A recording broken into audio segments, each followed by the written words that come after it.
My wife and daughter left me when I was ill. Years later, they came back to take over my house.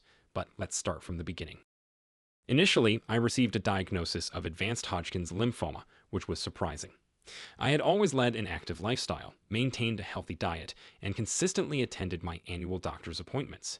The oncologist explained that the precise reasons behind the cancer remained unclear. Despite the slim chance of survival with rigorous chemotherapy, I was determined to fight for my life. After receiving my diagnosis, I sat down with my wife of 15 years, Daisy, and our teenage daughter, Luna, to break the news to them. Understandably, they were devastated, but I reassured them that I would do my utmost to combat the disease. However, I couldn't help but worry about how this would affect our family dynamics. The doctor had warned me that the chemotherapy would be debilitating, and he mentioned that many marriages don't survive such treatments. Later that night, I expressed my concerns to my wife. She assured me that she would stand by me through sickness and do everything in her power to support me. We were financially stable, thanks to my good insurance, sizable savings, and a trust fund from my late grandfather. Our house was fully paid off, and I had set aside money for Luna's college education in case anything happened to me. A week later, I started chemotherapy, and it was incredibly taxing. I returned home feeling utterly drained, as if I had been hit by a freight train. I could barely manage to feed myself, let alone perform basic tasks like bathing or walking. My wife and daughter stepped up to help me, taking care of meals, housework, driving me to chemo appointments, and ensuring my prescriptions were filled. I tried not to burden them too much and did what I could when I had the energy. This went on for 2 grueling months. However, I began to notice signs of agitation from my wife and daughter. There was a growing reluctance whenever I asked for their assistance. Even my daughter stopped responding when I requested something as simple as a glass of water or help getting some fresh air. Things reached a breaking point when I had an early chemo appointment one day. I realized I was running late, and my wife had not yet come down from our room. I called up to check on her, and she wearily suggested I take an Uber to the hospital because she was tired. I was shocked by her response, but not knowing what else to do, I called for an Uber and also contacted the hospital to request assistance as my wife wouldn't be there to support me. Fortunately, my Uber driver was incredibly kind and ensured I safely reached the hospital. She even offered to drive me back home after my treatment. I was grateful, but it was disheartening to rely on the kindness of strangers. When I returned home that day, the situation had taken a troubling turn. After a few hours of rest, I mustered the courage to confront my wife and daughter about their recent behavior. I had noticed a distinct chill in their demeanor lately, and it was becoming increasingly difficult to ignore. I asked them if they felt like I had become a burden on them. My wife, with a heavy sigh, admitted that they were feeling overwhelmed. My daughter timidly admitted she hadn't expected me to be so needy and demanding during my illness. I decided it was time to discuss possible solutions. I suggested hiring a nurse who could come in a few days a week to assist me with daily tasks and take me to my chemotherapy sessions to make things easier. Anticipating days when I'd be too weak to walk or even talk, I ordered a wheelchair. To my relief, they agreed to this proposal. I contacted the hospital for recommendations, and they sent me a nurse who was both sweet and stern. She made sure I never missed a chemo appointment, ensured I received my medication on time, and even crafted a comprehensive care plan that included healthy meals. Everything seemed to be improving as the doctors were pleased with my progress. However, despite my efforts to ease their burden, my wife and daughter still didn't seem content. My wife, in particular, began feeling as though the nurse was replacing her. I suggested that if she was willing to take on the responsibilities of taking me to chemo, filling prescriptions, and ensuring I ate and took my medication on time, we could part ways with the nurse. The only reason I had a nurse was that I had become too much for my wife to handle, and she reluctantly agreed to this compromise. She asked if we could find a male nurse instead, but I explained that there were none on the hospital's recommended list. The nurse we had was chosen for her experience with cancer patients and her understanding of my specific needs. She was meticulous, attentive, and highly respectful towards both my wife and daughter. I made it clear that the only way the nurse would be replaced was if my wife and daughter were willing to shoulder her responsibilities. My wife was not pleased with this proposal and retorted that I should do more for myself instead of making my condition everyone else's problem.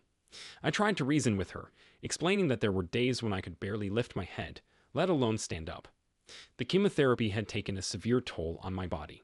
In a fit of rage, she stormed upstairs and began slamming doors. I chose to ignore her tantrum, realizing that her negativity would only hinder my recovery. My main focus remained on my health and well-being. Later that night, I received a call from my mother-in-law, who lived 2 states away. She expressed her displeasure about me bringing another woman into her daughter's house. Technically, the house was in my name, as I had owned it before our marriage, but I decided to take the high road. I politely explained that I needed help, and the level of assistance I required exceeded what her daughter was willing to provide. Thus, I had to bring in a nurse to ease the burden on my family. I emphasized that the nurse's presence would only be temporary, lasting for the duration of my remaining month of chemotherapy, provided the cancer didn't persist or worsen. She didn't seem entirely convinced, but eventually she left me alone, which was all I wanted. For about a week after that conversation, things seemed relatively normal. My treatment continued to progress smoothly. Then, on one fateful day after returning from a chemotherapy session, I was greeted by a moving truck parked in front of my house. My wife and daughter had packed up all their belongings and informed me that they were going to stay at their mother's place. I was deeply hurt and upset, but exhaustion held me back from expressing my feelings properly. The timing of my wife's departure, right after my chemo sessions when she knew I'd be utterly spent and unable to communicate effectively, felt cruel. In search of some clarity, I turned to my daughter and asked if this was what she truly wanted. After all, she was old enough to make her own decisions. Her response hit me hard. She said she would rather live with her mother because she found it too difficult to live with me. It was a painful moment watching them leave, with tears welling up in my eyes. It was precisely what I had feared when my chemo journey began, feeling unwanted and abandoned. In the midst of my emotional turmoil, my brother stepped in with a solution. He noticed the nurse spending some extra time with me that day and inquired if I had any family members nearby who could provide support.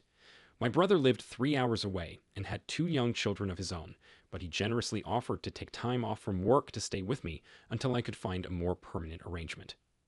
When he arrived, he was furious about what my wife had done, referring to her as selfish and ungrateful. He pointed out that she had never had to work since our marriage, and I had always ensured she lacked nothing. My brother's time off from work was limited to a week, but he had another suggestion in mind. His wife's sister, Kara, was going through a painful divorce and needed a safe place to stay temporarily. Her soon-to-be ex-husband had been the breadwinner, leaving her with limited financial resources. Kara was also studying radiology at a nearby university on a scholarship. My home was conveniently closer to the university campus, making it an ideal solution. I would have someone in the house in case of emergencies, and she would have a haven away from her tumultuous soon-to-be ex-husband. I agreed to the arrangement, assuring my brother that Kara wouldn't have to pay rent since she'd already be putting up with me. She could choose whichever bedroom she preferred. I didn't mind. My wife and daughter had taken almost everything, leaving only the bed and a few dresses. My brother stayed the rest of the week, and Kara arrived on his last day. He helped her move in, and she expressed her gratitude for letting her stay with me. Kara promised to be considerate, clean up after herself, and assist where needed. She was a genuinely kind-hearted person.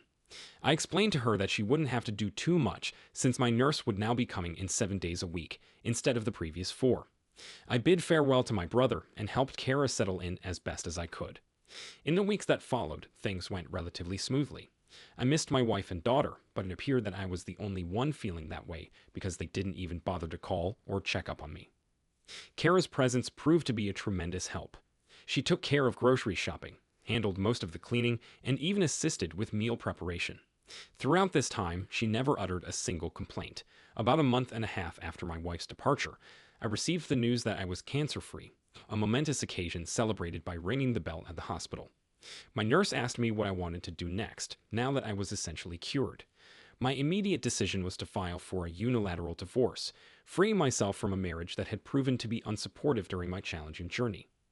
With the divorce proceedings in motion, my focus shifted toward the next crucial step, recovering from cancer. It was a journey in itself. Slowly but surely, I began to regain my strength. My hair grew back, my scars started to heal, and I was putting on weight. I stuck to my healthy meal regime for the most part, but I allowed myself some cheat days to savor the favorite meals I had missed during my illness. It's been 6 months now since I've been declared cancer-free, and I believe I'm finally ready to move on with my life. I made a call to my old job, and they're willing to rehire me for remote work if I choose to return. I think I'll take them up on the offer because I'm planning to move away. While I have an attachment to my house, there are too many painful memories here. I yearn for a fresh start with something smaller. My wife doesn't know it yet, but I'm planning to give the house to Kara. She came through for me when I was at my lowest, showing immense kindness, even though we were practically strangers. She's free to sell it if she wishes. I no longer want anything to do with it, especially if it means my wife or daughter could lay claim to it. My new place is in a quiet neighborhood in the countryside, and I'm eagerly looking forward to this new beginning. Update number 1. Hey, wife and daughter, it's been over a year since my initial diagnosis, and I've settled into my new place and neighborhood nicely. There are plenty of friendly folks around here, and I've made friends with my neighbors, including Sophia, who lives across the way. She's a widow who lives alone, with her kids scattered across the country, visiting only during Christmas and her birthday. Sophia invited me to her porch for drinks and conversation, and she shared the heartbreaking story of losing her husband to lung cancer. She emphasized how important life insurance was for her family's financial security. During our conversation, I opened up about what happened with my wife and daughter. Surprisingly, I still hadn't heard a word from them, but I've come to terms with it. I've been spending my time pursuing new hobbies, particularly woodworking, and I'm starting to build up a collection of tools. One day, when I returned from the hardware store, Sophia informed me that she had noticed some people hanging around my house. Fortunately, they didn't do anything harmful or steal anything, but they did approach the door, knock it a few times, wander around the house, and eventually waited in their car. Sophia considered calling the sheriff's office, but decided against it as she thought they might be family. I asked her to describe them, and her description matched my wife and daughter. I couldn't fathom how they had found my new residence, as only my brother and his wife knew my current address. It left me wondering why they were looking for me after leaving almost a year ago without looking back. Sophia assured me that if they returned, I shouldn't come out, and she would handle the situation. Frankly, I had no desire to interact with them after they abandoned me when I was at my lowest point. Later that night, I called my brother, who informed me that my wife and daughter had been harassing Kara and her roommate at my old house.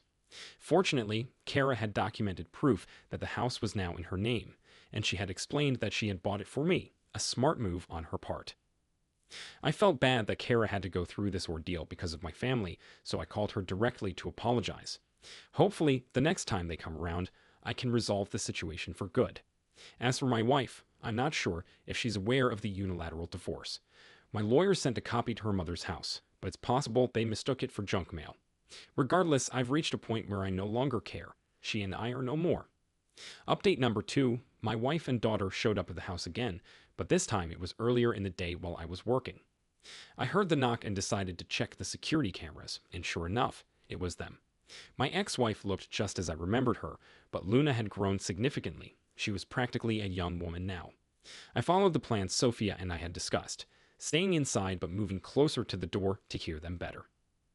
Sophia, ever the good neighbor, came over to greet them and introduced herself. My wife asked if she knew a man named Charlie who used to live there. Sophia sounded just as baffled as I was and questioned her use of used to. My wife explained that her husband, not ex-husband, had lived in this house. Before his recent untimely death, following an extended hospital stay, my jaw hit the floor at this revelation. Because to my knowledge, there was no record of my death anywhere, especially not at the hospital where I underwent treatment. My wife went on to claim that they were the next of kin, implying that the home was rightfully theirs. Sophia informed them that someone named Charlie did live there for a while, but clarified that he was a divorcee. She also shared that during our time as neighbors, I had informed her that my wife had left me and I had filed for a unilateral divorce. Sophia added that as far as she knew, I intended to bequeath all my assets to charity since I had no other family besides my brother. This was why she found it strange to see 2 women snooping around my house. The conversation fell into an uncomfortable silence before Sophia inquired if they had a death certificate or a will. They replied in the negative. Sophia explained that once they had those documents, they could take them to the county's record office. If they were indeed the rightful owners of the property, they could then get the deed in their name. My wife did not take kindly to this suggestion. She asked Sophia who she thought she was and started screaming, asserting that Sophia had no authority to interfere in her affairs. She also accused Sophia of being nosy and demanded that she mind her own business. I felt a deep sense of embarrassment. The people in this neighborhood had been nothing but kind to me, and here my ex-wife was making a scene and disturbing their peace. Part of me wanted to go out there and give her a piece of my mind, but I chose to stick with our plan. Sophia, bless her heart, apologized to them and explained that she was merely trying to be helpful. She returned to her own home, and shortly after, my ex-wife and daughter left. After finishing work, I went over to Sophia's place to apologize. She brushed it off, mentioning that while she found my wife's behavior repulsive, she also found the outburst somewhat amusing. I wished I could agree with her, but I knew my wife could be hot-tempered when upset. If she ever returns, I am determined to confront her and ask her to leave me in peace. She came back again yesterday. I was sitting in my home office when I heard a loud crash. Rushing out to the living room, I found my front window smashed, and people were outside screaming. I thought there might be a maniac on the loose, and it turns out I wasn't entirely wrong. It was my ex-wife. She had smashed my window, and my neighbors were out there trying to stop her. Apparently, she had been causing a ruckus for a while, but I hadn't heard it because I had my noise-canceling headphones on while doing some QA work. Frankly, I wouldn't have heard her even if I hadn't paused the mic for a break. When I got outside, two of my elderly neighbors were doing their best to restrain my ex from causing more damage. Both she and Luna were holding bats, and they had already broken a few of my potted plants. I grabbed her by the arm and asked if she had lost her damn marbles. Needless to say, she was shocked to see me, or rather, shocked to see me alive. I told both her and my daughter to get off my property before I called the cops. Unbeknownst to me, my neighbors had already placed the call. She seemed hurt by my words and asked why I hadn't contacted her after I got better. She insisted that she and Luna would have come back. I told her that when we got married, we made vows to stand by each other in sickness and health, and she broke those vows. I wanted nothing to do with her anymore. She's no longer my wife. I sent the divorce papers months ago. I asked her again to leave. Then she asked about our daughter and mentioned that she's going to college next year, and she can't afford the tuition on her own. I replied, your daughter was fine with abandoning me too, and I'm ready to give up all my parental rights to you. You should have thought of that before you abandoned me. I don't want anything to do with either of you. After hearing that, she went from upset to angry, calling me selfish and heartless, which I found rather amusing given the circumstances. You're the last person who should be calling anyone selfish, I screamed back, called her an entitled jerk, and made it clear that I'd ensure she never got a dime from me again. Then she swung at me with a bat just as the cops showed up. They immediately arrested both her and my daughter. They asked if I wanted to press charges, and of course I did. My ex and daughter started crying loudly as they were loaded into the back of the police car, but I felt no sympathy for them. I had everything that happened on camera, including my wife smashing the window, and I had already submitted it to the police. After work, I ordered a new window and cleaned up the glass.